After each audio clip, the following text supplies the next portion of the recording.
let's get back to some Wilson Contreras, and but I wanted to kind of deviate from that because John Mozeliak was, and I think this is number 12 on our cut sheet.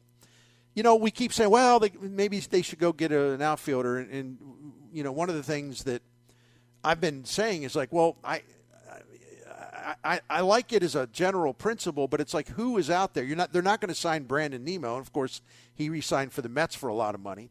So it's not like who's out there where you can say, oh yeah, they'll be appreciably better because of that. I'm not talking about taking a flyer on Joey Gallo, or I'm not talking about seeing if Michael Brantley's got anything left. I'm just talking about a guy where you look at it and you say, oh yeah. Yep, absolutely, this guy will make us better. He's not an all-star, but he'll make us better.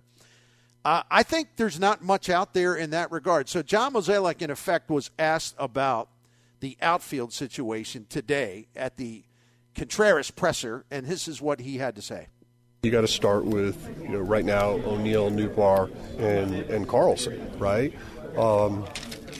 If those guys do what we hope they're capable of doing, this is going to be a very exciting lineup.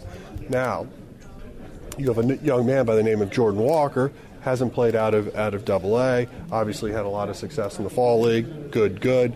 I suspect he's going to get a lot of looks this spring, and in terms of like trying to determine like where he ends up come April 1, I think that's still a lot to be determined. But the exciting news is he's an extreme talent, and I think he is going to push this group because at some point he's coming.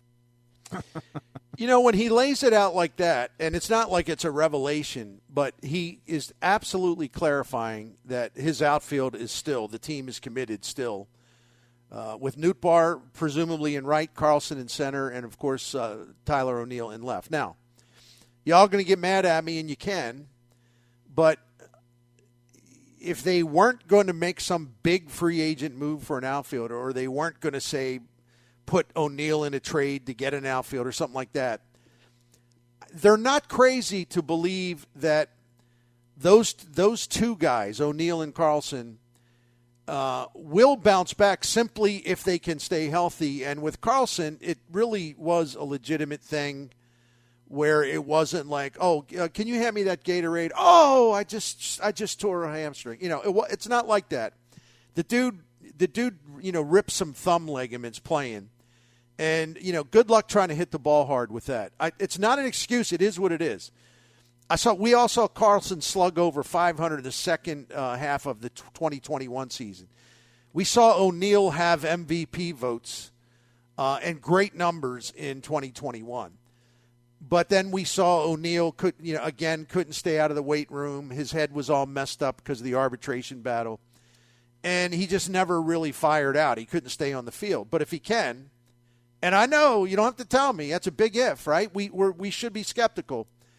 But if Carlson can get back on track where he was in that All-Star break, after the All-Star break in 2021, and O'Neill can come close to replicating what we saw when he was healthy enough to play often, I'm not going to sit here and blast the Cardinals for taking a chance on that. What I would hope, if it's not working, that Walker gets a starting job sooner than later, and then they use some of this prospect capital. That old phrase that has gotten Mozeliak in trouble to this day because people repeat it and they do it to ridicule the Cardinals. Like, oh, always keeping that powder dry, But they have a lot of powder. And I know one thing, if their outfield crashes again, the kid needs to play every day, and they need to use some of that prospect capital and acquire something to fix the outfield offensively approaching the trade deadline. But I don't know. Am I nuts to say, well, I don't blame them for at least approaching it this way? You can't give up on Carlson yet. He's only 22, and yet you talked about the problems with the hand, so he gets an opportunity to fix that. I would even go as far as much as he aggravates me. You'd have to do the same thing with O'Neill because there was production. Right. It wasn't the previous time 3 years ago where you went, well, I don't know, he hasn't done anything. He looks like the part. Then he did it. Now he had a setback. So he's shown us that he could do it, so he deserves that opportunity to prove that he can't moving forward. Now this year, this is it. This is a make or break. You're either healthy and you do it or you don't, and this organization has to move on. But as you pointed out, and if he doesn't, well, let's not just sit around here and twiddle our thumbs. Let's go get somebody in here that can, because there is a whole slew of prospects that could get something in here that could fix that problem should it arise. And I wanted to mention one other thing here that's relevant. All right, I'm looking at their outfield. Okay, so now we look at the Cardinals' outfield. The last 2 seasons, they were quiet at the beginning of 2021. I'm talking about the outfield only here, right? Mm-hmm.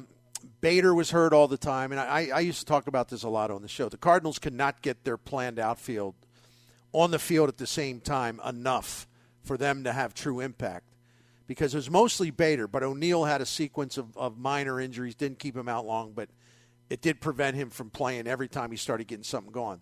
But then he largely remained healthy once they got to a certain point. And then Carlson just got a lot better in the second half of the season. I mean, a lot better.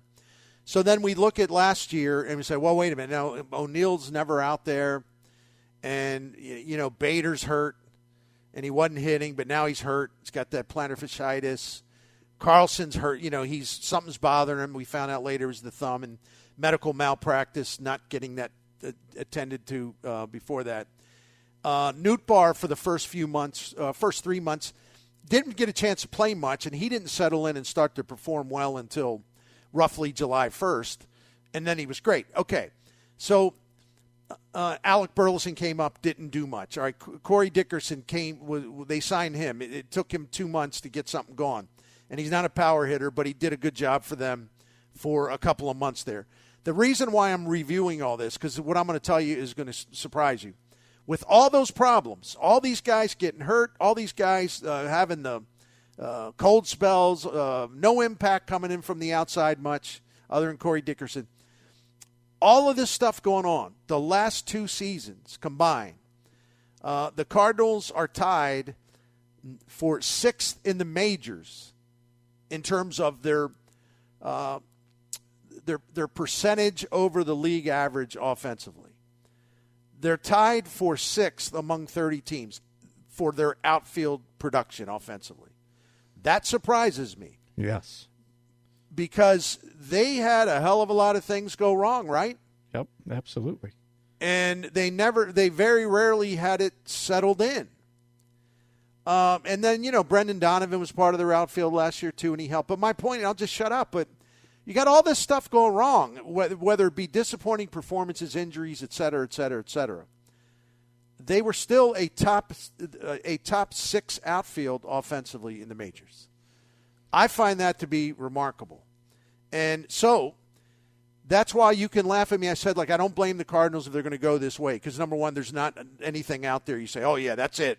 That's the man right there. No, that guy doesn't exist. So they might as well double down on the guys that they've seen what they're capable of doing, and it's worth trying it again, at least for the first 3-4 months of the season. Because when you have all that stuff go awry, and yet you are a top 6 offense with your outfield for over a 2-year period, it's pretty impressive. I can't say I just can't say that they're being dunderheads. Now, the other thing is what we just said, and I know I'm being redundant. If it ain't working, well, they better use – it's time to go in that little corner where the Fabergé eggs are all on the shelf real nice. Going to be time to go over there and start pulling a couple of them down from the shelf, right? Oh, simple absolutely. As that. Yeah.